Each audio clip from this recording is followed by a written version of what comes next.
സാധാരണക്കാരെ സംബന്ധിച്ച് അത് ഞെട്ടലുളവാക്കുന്ന ഒരു സംഗതിയാണ്. പക്ഷേ പോലീസിനെയും എക്സൈസിനെയും സംബന്ധിച്ച് ഇത് പുതുമയുള്ള കാര്യമല്ല. കാരണം 3 വർഷം മുമ്പ് തൃശ്ശൂരിൽ ഒരു ഡോക്ടർ തന്നെ വിൽപ്പനക്കാരൻ ആയിരുന്ന ഒരു കേസ് നമ്മൾ പിടിക്കുകയും അതിൽ അദ്ദേഹത്തിന്റെ കയ്യിലുള്ള കൺസ്യൂമർമാരുടെ ലിസ്റ്റ് നോക്കിയപ്പോൾ നമ്മൾ അതിശയിക്കുകയും ചെയ്ത ഒരു സംഭവം നടന്നിട്ടുണ്ട് 3 വർഷം മുമ്പ്. അതുകൊണ്ട് ഇത് എക്സൈസിനെയും പോലീസിനെയും സംബന്ധിച്ച് പുതുമയാർന്ന കാര്യമല്ല. പക്ഷേ സാധാരണക്കാരെ സംബന്ധിച്ച് ഇത്തരത്തിൽ മഹത്തായ ജോലികൾ ചെയ്യുന്നു നമ്മൾ കരുതുന്ന ചില വിഭാഗത്തിൽ നിന്നും ഇത്തരക്കാർ ഉണ്ടല്ലോ എന്നുള്ള ഒരു ചിന്താഗതി വാസ്തവത്തിൽ നമ്മളെ അതിശയിപ്പിക്കുന്നത് മാത്രമല്ല, അത് വളരെ സങ്കടപ്പെടുത്തുന്ന ഒരു കാര്യം കൂടിയാണെന്നുള്ളത് ശരിയാണ്.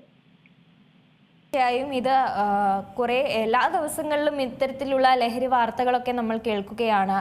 കഞ്ചാവും മറ്റ് രാസലഹരികളൊക്കെ എത്തിക്കുന്നു, അത് വിൽക്കപ്പെടുന്നു, അത് പിടികൂടുന്നു എന്നൊക്കെ പറയുമ്പോൾ ഇത് വളരെ ദുഃഖകരമായ ഒരു കാര്യം കൂടിയാണ്. കാരണം ഒരുപാട് മക്കളൊക്കെ വളർന്നു വരുന്ന ഒരു സാഹചര്യമൊക്കെയാണ്. അവരൊക്കെ കണ്ടു പഠിക്കുന്നതും അല്ലെങ്കിൽ അവർക്കും ഇത്തരത്തിലുള്ള കാര്യങ്ങളൊക്കെ ആവശ്യപ്പെടാനുള്ള രീതിയിലേക്കൊക്കെ അവരും ചെറിയ പ്രായത്തിൽ തന്നെ മാറുന്ന ഒരു സാഹചര്യമൊക്കെയാണ്. എന്തുകൊണ്ടാണ് ഈ കേരളത്തിൽ ഇത്തരത്തിലുള്ള ഒരു ഡിമാൻഡ് കൂടുന്നത്? അതുകൊണ്ടാണല്ലോ ഇത്തരം കാര്യങ്ങളൊക്കെ എത്തിക്കേണ്ടി വരുന്നത്. അതിൽ പ്രധാനമായും നമ്മൾ മനസ്സിലാക്കേണ്ടത് മയക്കുമരുന്ന് വ്യാപാരം എന്ന് പറയുന്നത് ഏറ്റവും കൂടുതൽ ലാഭം ഉണ്ടാക്കുന്ന ഒരു വ്യാപാരമാണ്. അതായത് 1 രൂപ മുടക്കുന്ന ആളിന് 5 രൂപ കിട്ടുന്ന തരത്തിലുള്ള ലാഭവിഹിതമാണ് ഇതിനകത്ത് കിട്ടുന്നത്. അതുകൊണ്ട് തന്നെ നമ്മൾ സമൂഹത്തിൽ വളരെ ഉന്നതന്മാരെന്ന് കരുതുന്ന പല ആളുകളും മയക്കുമരുന്നിന്റെ കച്ചവടത്തിന്റെ ഏറ്റവും തലപ്പത്ത് ഉണ്ട് എന്നുള്ളത് നമ്മൾ ആദ്യം മനസ്സിലാക്കുക.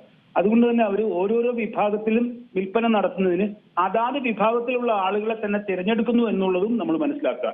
ഇപ്പോൾ ഈ വർഷം 2025 തുടക്കത്തിൽ നമ്മൾ കണ്ടതാണ് കളമശ്ശേരി പോളിടെക്നിക്കിൽ അവിടെ പഠിക്കുന്ന വിദ്യാർത്ഥികൾക്ക് കഞ്ചാവ് വിതരണം ചെയ്യുന്നത് അവിടെ തന്നെ പഠിക്കുന്ന ഹോസ്റ്റലിലുള്ള കുട്ടികൾ തന്നെയാണ് പ്രത്യേക പൊതികളാക്കി വിതരണം ചെയ്യുന്നത്. അതുപോലെ ഡോക്ടർമാരുടെയും അത്തരത്തിൽ ഉയർന്ന നിലവാരത്തിലുള്ള ആളുകൾക്ക് വിതരണം ചെയ്യുന്നതിന് സാധാരണക്കാരെ കൊണ്ട് കഴിയത്തില്ല. ഒരു സാധാരണക്കാരൻ ഡോക്ടർമാരുടെ ഒരു സംഘത്തിലേക്ക് കടന്നു കയറി അവർക്ക് മയക്കുമരുന്ന് വിതരണം ചെയ്യാൻ കഴിയില്ല. അപ്പോൾ ചെയ്യുന്ന ഏറ്റവും പ്രധാനപ്പെട്ട തന്ത്രം എന്ന് പറയുന്നത് ഡോക്ടർമാരെ തന്നെ ഇതിന്റെ ഭാഗമാക്കി മാറ്റുക എന്ന് പറയുന്നതാണ്. അതിന് എളുപ്പവഴി എന്ന് പറയുന്നത് ഡോക്ടർമാർ പഠിക്കുന്ന സമയത്ത് MBBS-നോ BDS-നോ പഠിക്കുന്ന സമയത്ത് അവരുടെ പഠനത്തിന്റെ നിലവാരം എന്ന് പറയുന്നത് നമ്മൾ ഉദ്ദേശിക്കുന്നതിനേക്കാൾ വളരെ കഠിനമായ ഒരു അവസ്ഥയിലൂടെയാണ് അവർ കടന്നു പോകുന്നത്. അവരുടെ പരീക്ഷകൾ എന്ന് പറഞ്ഞാൽ വളരെ കഠിനമായ പരീക്ഷകളാണ്, സാധാരണ പോലുള്ള പരീക്ഷകളല്ല.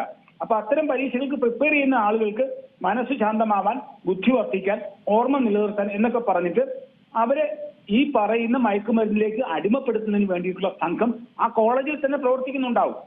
അപ്പൊ അവരുടെ സഹായത്താൽ ഇവരെ ഇത്തരത്തിൽ മയക്കുമരുന്നിന് 1-2 തവണ ഉപയോഗിക്കാൻ ഫ്രീ ആയിട്ട് കൊടുക്കുകയും അതിനുശേഷം ഇവരെ ഇതിന് അടിമപ്പെടുത്തുകയും ചെയ്യുമ്പോൾ അവർക്ക് ഈ പറയുന്ന ഉയർന്ന ലോബിയിൽ തന്നെ കണക്ഷൻ കിട്ടുകയും അവരെ ആദ്യം ഉപഭോക്താവും പിന്നീട് വിതരണക്കാരനും പിന്നെ വിൽപ്പനക്കാരനുമാക്കി മാറ്റുന്ന തന്ത്രമാണ് നമ്മുടെ കേരളത്തിലുള്ള മയക്കുമരുന്ന് ലോബി ചെയ്തുകൊണ്ടിരിക്കുന്നത്. ഇത് വളരെ വളരെ വളരെ ഗൗരവമായിട്ടുള്ള കാര്യമാണ്. ഇത്തരത്തിലുള്ള സംഘങ്ങൾ അല്ലെങ്കിൽ ഇത്തരത്തിലുള്ള ആളുകളെ കണ്ടെത്താനുള്ള ഒരു ശ്രമം അത് പോലീസിന്റെ ഭാഗത്തു നിന്നും കൃത്യമായി തന്നെ ഉണ്ടാവുന്നുണ്ടോ? കൃത്യമായി തന്നെ ഉണ്ടാവുന്നുണ്ടോ എന്നുള്ളതാണ് നമ്മളിപ്പോ ഈ ഇത്തരത്തിൽ കാണുന്ന ഈ ക്യാച്ചുകളിൽ നമ്മൾ മനസ്സിലാക്കുന്നത്. ഇത്തരത്തിലുള്ള ആളുകളെ പിടികൂടുക എന്ന് പറയുന്നത് നമ്മൾ ഉദ്ദേശിക്കുന്ന പോലെ എളുപ്പമുള്ള കാര്യമല്ല. കാരണം ഇവർ പരസ്പരം ഇൻഡിവിജ്വലായിട്ട് വ്യക്തിപരമായിട്ട് വളരെ പേഴ്സണലായിട്ട് കൈമാറുന്ന മെസ്സേജുകൾ പോലും പോലീസുകാർ അത് സ്വീകരിച്ച് അതിനകത്തുനിന്ന് നടപടി ഉണ്ടാവുന്നത് കൊണ്ടാണ് ഇത്തരക്കാരെ നമ്മൾ പിടികൂടാൻ നമുക്ക് കഴിയുന്നതെന്ന് മനസ്സിലാക്കണം. അപ്പൊ ഇത്തരത്തിൽ ഒരാളിനെ പിടികൂടുമ്പോൾ തന്നെ ഒരു 100 പേര് രക്ഷപ്പെട്ടു എന്നാണ് നമ്മൾ മനസ്സിലാക്കണം. കാരണം 100 പേരെ അടിമപ്പെടുത്താൻ ഈ പറയുന്ന ഒരു ഡോക്ടർ മതിയാവും. അപ്പൊ അത് അങ്ങനെ പിടികൂടാൻ പോലീസിന് കഴിയുന്ന അവർ നടത്തുന്ന അധ്വാനത്തിന്റെ ഫലമാണ്. തീർച്ചയായും ഇപ്പോൾ ഈ ഒരു കേസ് എടുക്കുകയാണെങ്കിൽ ബാംഗ്ലൂരുവിൽ നിന്നാണ് ഇവർ ഈ ലഹരി മരുന്ന് എത്തിച്ചിരിക്കുന്നത്. നമുക്കറിയാം കർണാടക അതിർത്തി പങ്കിടുന്ന സ്ഥലങ്ങളിലൊക്കെ വ്യാപകമായി തന്നെ സെർച്ചിങ് കാര്യങ്ങളൊക്കെ പോലീസിന്റെ ഭാഗത്തു നിന്നും ഉണ്ടാവുന്നതാണ്. എന്നിട്ട് പോലും ഈ ഒരു സംഭവങ്ങളൊക്കെ അത് അതിർത്തി കടന്ന് ഇങ്ങ് കേരളത്തിലേക്ക് എത്തുന്നു എന്ന് പറയുമ്പോൾ അതും വളരെ ഞെട്ടിക്കുന്ന ഒരു കാര്യം തന്നെയാണ്. ചുറ്റിലും പോലീസുകാരുടെ ഒരു ശ്രദ്ധ ഉണ്ടായിരുന്നിട്ട് പോലും ഇത് കേരളത്തിൽ അല്ലെങ്കിൽ ഇപ്പോൾ ഇതാ ഈ തിരുവനന്തപുരത്തെ തലസ്ഥാനത്തേക്ക് എത്തിച്ചു എന്ന് പറയുമ്പോൾ അതിനും ഒരു തടസ്സം ഉണ്ടായിട്ടില്ല ഇവർക്ക്.